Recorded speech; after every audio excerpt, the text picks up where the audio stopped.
Cadê meu fundinho?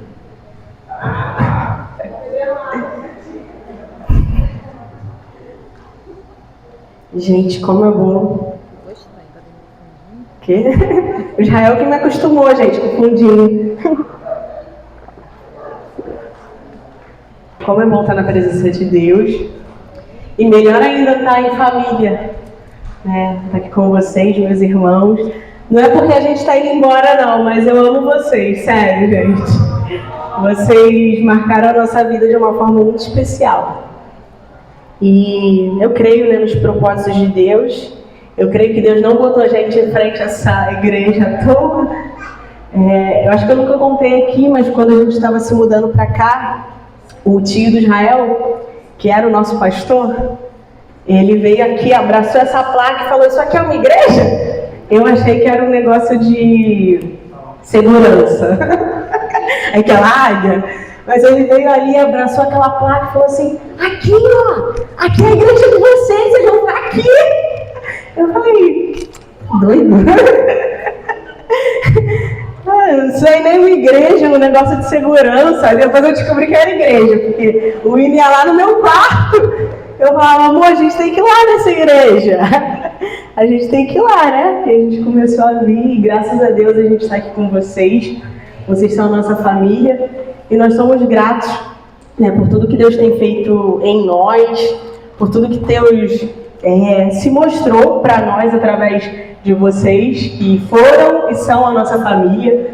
Né? E além disso, minha mãe e irmã estão ali, levanta a mão, lindas, maravilhosas. Eu trouxe até a Bíblia que minha mãe me deu em 2010, só para ela ver que eu uso a Bíblia que ela me deu. Amém. Vamos para a palavra, que o meu tecladista está chegando. Eu vou estar lendo aqui em 2 Crônicas, capítulo 7, versículo 1, que diz assim: tendo Salomão acabado de orar, desceu o fogo do céu e consumiu o holocausto e os sacrifícios, e a glória do Senhor encheu a casa. Os sacerdotes não podiam entrar na casa do Senhor, porque a glória do Senhor tinha enchido a casa do Senhor. E todos os filhos de Israel, vendo descer o fogo e a glória do Senhor sobre a casa, se encurvaram com o rosto em terra, e sobre o pavimento, e adoraram e louvaram o Senhor, porque Ele é bom, e porque a sua misericórdia dura para sempre. Amém?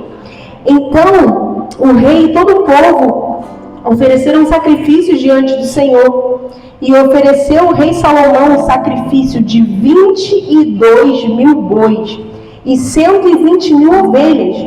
Assim o rei e todo o povo consagraram a casa de Deus.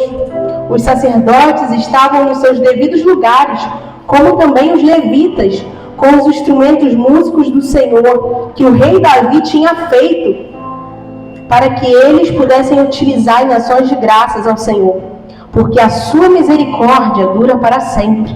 Aleluia. Os sacerdotes que tocavam as trombetas estavam de frente deles, e todo Israel se mantinha em pé. E Salomão consagrou também o meio do átrio que estava diante da casa do Senhor, porquanto ali prepararam os holocaustos e a gordura e os sacrifícios pacíficos. Porque no altar de bronze que Salomão fizera, não podiam caber os holocaustos, as ofertas de manjares e a gordura e os sacrifícios. Assim, celebrou Salomão a festa por 7 dias, e todo Israel com ele, uma grande congregação, desde a entrada de Amate até ao rio do Egito. Ao 8º dia, começaram a celebrar a festa dos tabernáculos, porque 7 dias já haviam celebrado a consagração do altar e a festa durante 7 dias.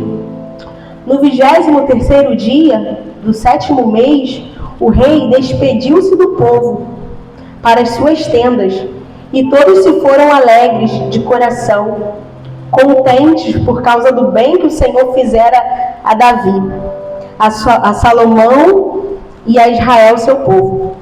Assim, Salomão acabou a casa do Senhor e a casa do rei, tudo quanto Salomão intentou fazer na casa do Senhor e na sua casa, prosperamente efetuou.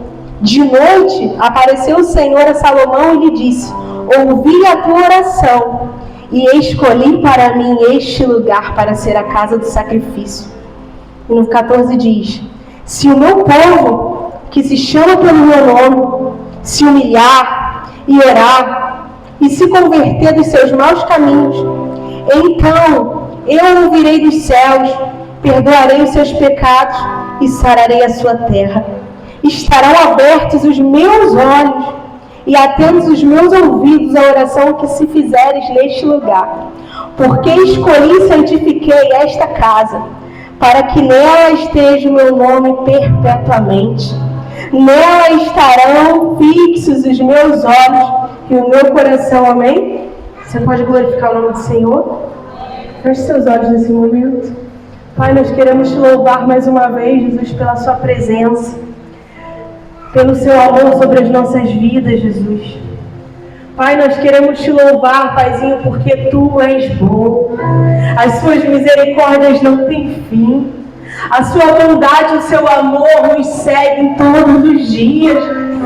Pai, a sua bondade nos acompanha todos os dias, Jesus. E nós não temos palavras suficientes para te agradecer, para te honrar e para te louvar.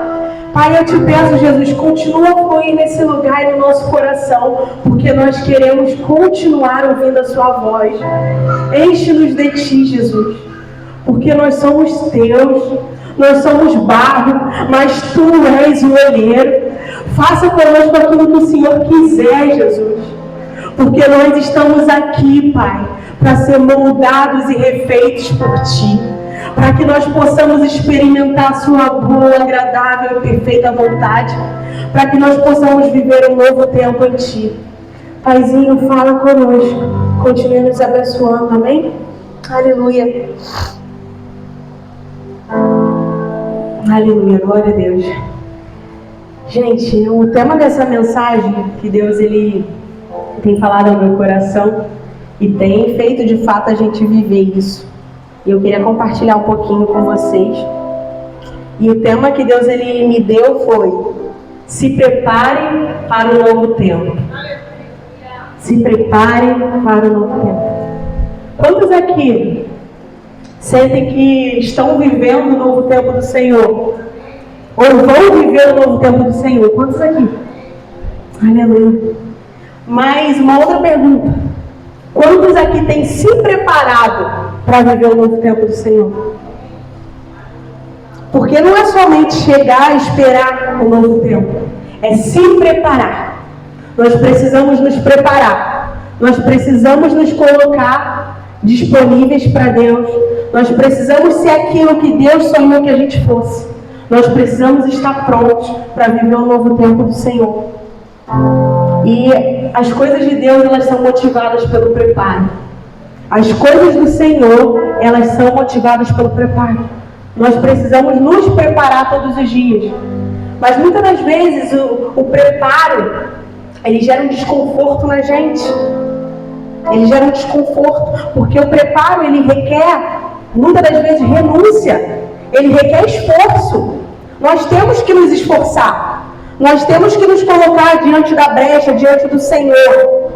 O Evangelho de Deus, ele é algo muito profundo. São as boas novas. Mas para que a gente possa mergulhar de fato e de verdade nisso, nós precisamos nos posicionar. Nós precisamos nos esforçar todos os dias. Nós precisamos buscar viver Jesus. E viver Jesus quer esforço.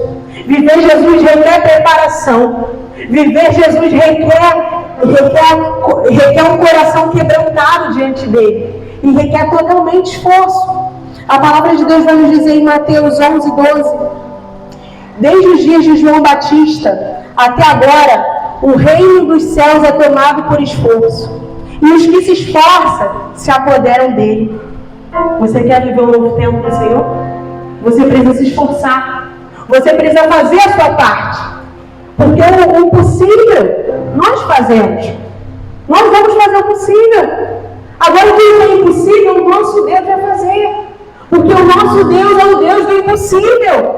Mas nós não podemos simplesmente simplesmente nos acomodar, ficar no nosso cantinho, no nosso mundinho, esperando as coisas acontecer, se a gente nem sequer se esforça, a gente nem sequer se posiciona, a gente nem sequer se coloca na brecha. E o reino de Deus, ele é tomado à força. Nós precisamos nos esforçar.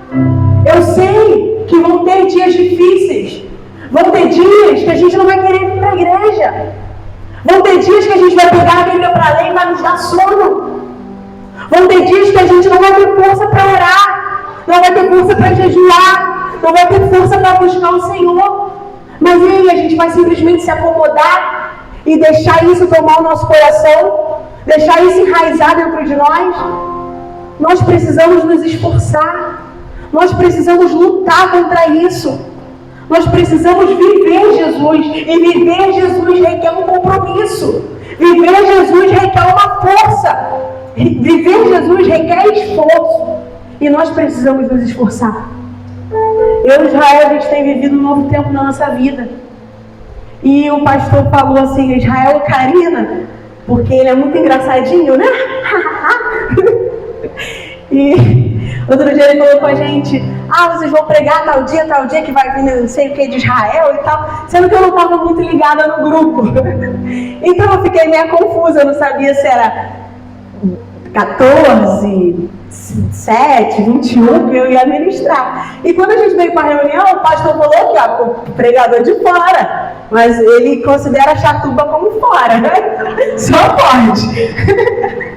E aí eu mandei mensagem para ele, falei assim, pastor, que dia que a gente vai... Não, eu ainda falei com o Israel, amor, tô com muita coisa aqui no trabalho e tal, se não der, prega amanhã. Ele, mas amanhã não é você não, nem eu, é a pregadora de fora. Aí eu, é verdade.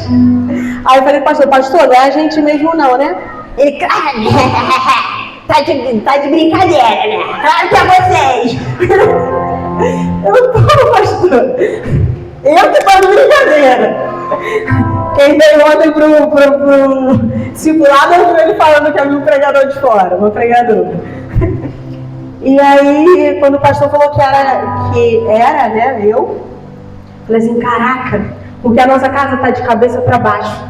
A gente está vendendo os nossos móveis, estamos vendendo tudo. E toda hora chega alguém lá, e eu voltei de férias agora dia 5, então eu estou com muito trabalho, eu estou com muita coisa para fazer.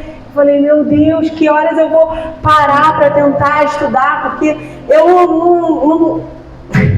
Acho que não cola aquele negócio de chegar assim, Senhor, me dá uma palavra. Isso aqui.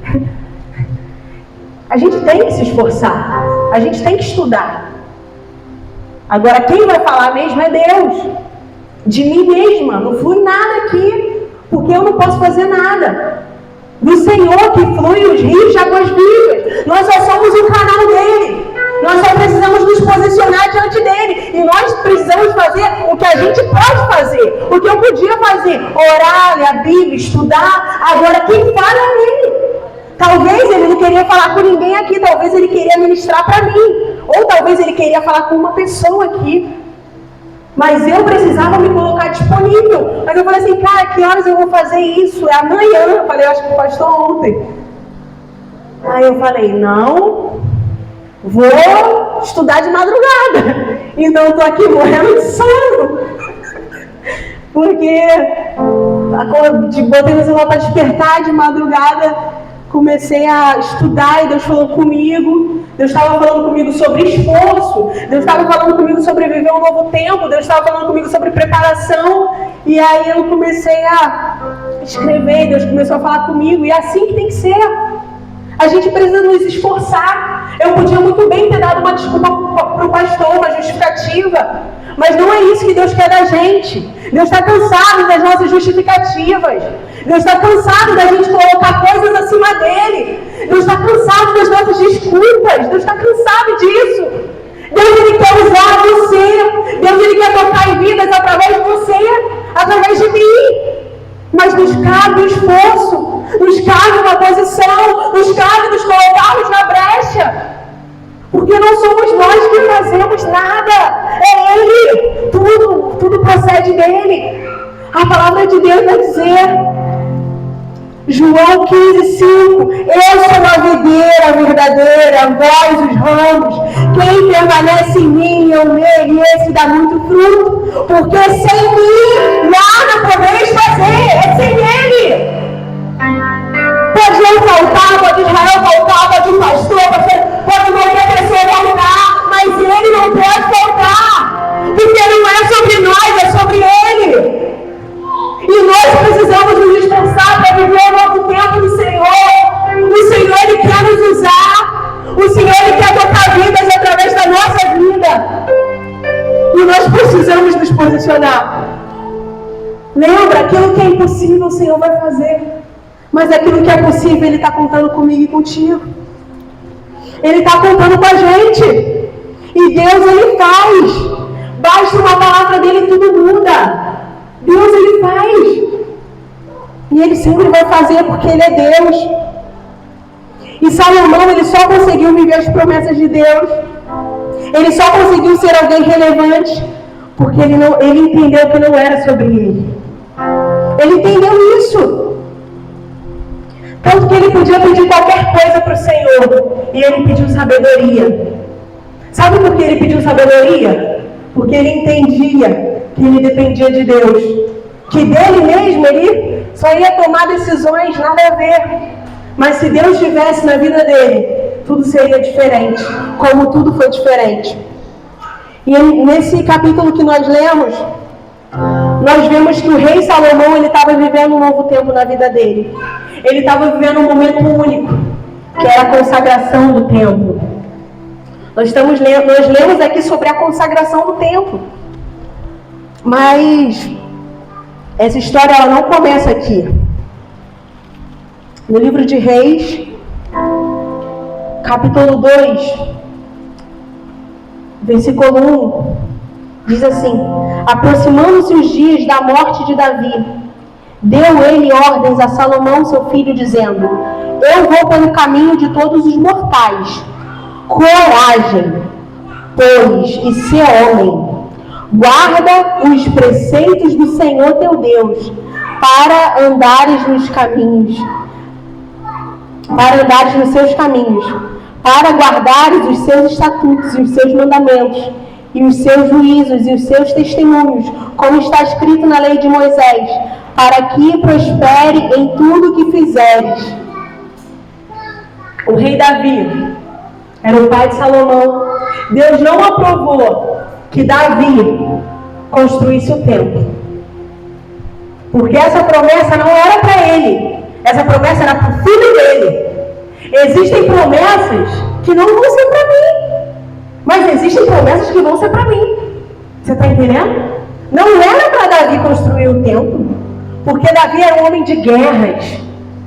Ele era um homem de guerras, ele matou muitas pessoas. E o Senhor não aprovou que ele fosse lá e construísse o templo. Mas o Senhor falou para Davi: olha, você não vai fazer, mas o seu filho, ele vai construir o templo e ele vai reinar em paz. E vai tudo fluir. Vai tudo fluir. Vai tudo fluir. Quando Deus nos faz uma promessa, tudo flui. Se Davi tivesse tentado construir o templo, ia dar ruim, porque não era para ele. Não era, aquele templo não era para ele. Era para o filho dele.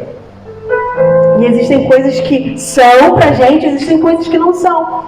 Mas Deus, Ele vai nos direcionando. E no livro de Reis vai falando os detalhes sobre a construção do templo, sobre a bacia de bronze, sobre cada detalhe do templo, sobre as medidas e tudo mais. Vai falando cada detalhe. E eles estavam se preparando para aquilo, porque eles sabiam que um dia o templo ia ficar pronto. Sendo que Salomão, ele tinha visão de Deus. Ele entendia que não adiantava somente aquele templo ficar pronto.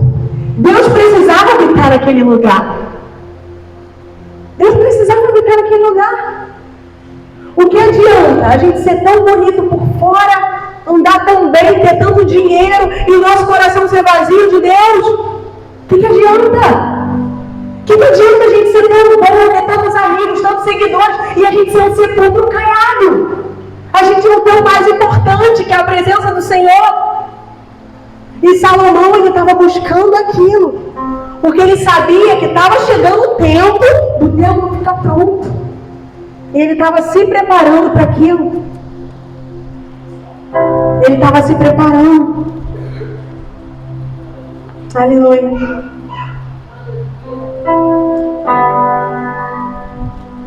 E Salomão, ele obedeceu o seu pai Davi, como a gente leu. Davi deu um direcionamento para ele. Falou para ele, coragem. Em outras versões fala, esforça-te. Em algumas versões diz coragem, outras versões diz esforça-te. Porque de fato a gente precisa se esforçar. Porque de fato a gente precisa ter coragem. O evangelho não é para amadores. A gente tem que ter coragem. Você está disposto a morrer? Você está disposto a ser queimado vivo? Você está disposto a ser decapitado? Você está disposto a isso? Isso é o evangelho. É viver Jesus. Nem sempre vai ser fácil. Nem sempre vai ser tranquilo. Mas o importante é que Deus vai estar lá. Está entendendo? No fogo, Deus vai estar lá. Na cova de leões, o Senhor vai estar lá. Na fornalha ardente, o Senhor vai estar lá. Ele vai estar lá. E Ele é suficiente. Ele é importante. Ele é tudo que nós temos. E nós precisamos confiar nele. E o Senhor vai estar em todo tempo. E Salomão obedeceu. A obediência nos faz viver um novo tempo. A obediência faz você alcançar aquilo que seu pai, sua mãe, seus irmãos não alcançaram. A obediência, ela gera bênção. E nós precisamos obedecer à voz do Senhor. Nós precisamos obedecer a Ele. E Salomão, ele não somente se preparou e preparou o tempo. Ele preparou aquele ambiente. A gente leu aqui que tendo Salomão acabado de orar, desceu o fogo do céu e consumiu todo o holocausto. Deus, ele respondeu a Salomão. Deus, ele nos responde quando nós nos esforçamos, quando nós fazemos a nossa parte. E Salomão, ele não ofereceu qualquer coisa para o Senhor. Grande foi o sacrifício que ele ofereceu para o Senhor. Quando eu li isso, eu falei assim, caraca, pô, tinha todos esses bois lá, tinha todos esses cabritos, muito bicho. Aqui vai falar, no versículo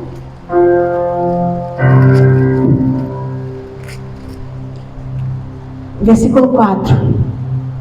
Então o rei e todo o povo ofereceu sacrifícios diante do Senhor. Ofereceu o rei Salomão em sacrifício 22 mil bois e 120 mil ovelhas. Olha quantos bichos ele ofereceu ao Senhor.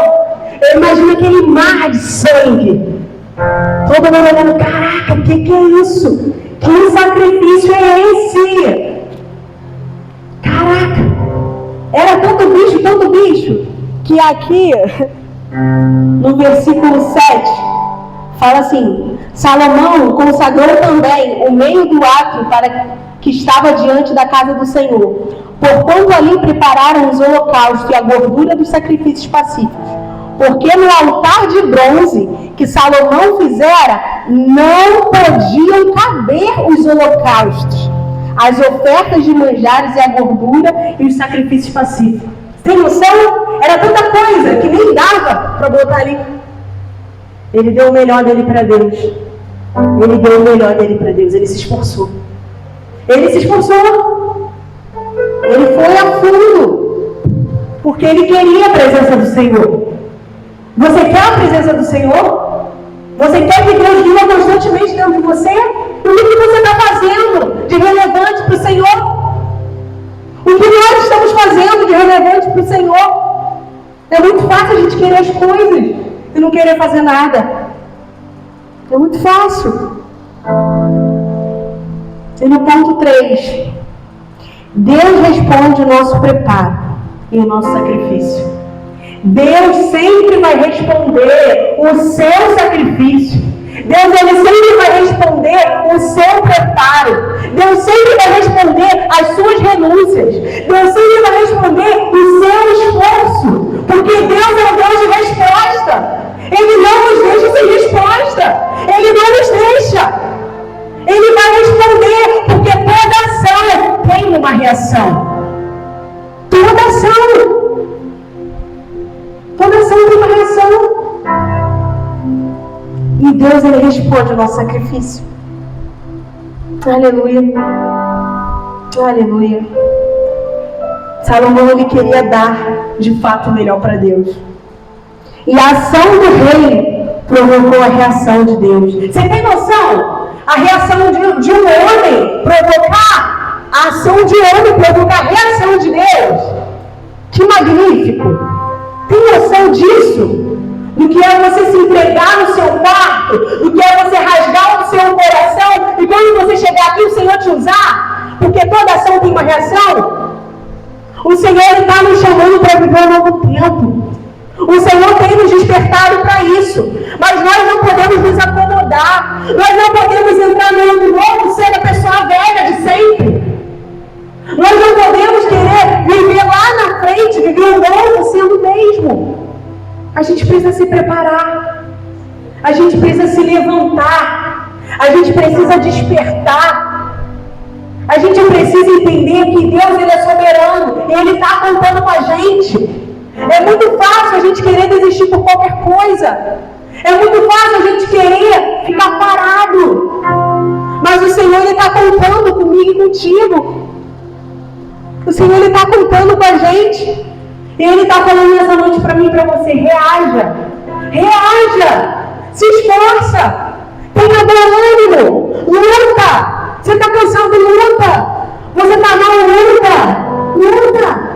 Porque o Senhor, Ele está aqui para te ajudar. O Senhor, Ele está aqui para te restaurar. O Senhor, Ele está aqui para fazer novo, tudo novo. O Senhor, Ele está aqui para fazer o sobrenatural na sua vida. Mas você precisa se posicionar diante dele. Você precisa decidir viver de fato o novo tempo.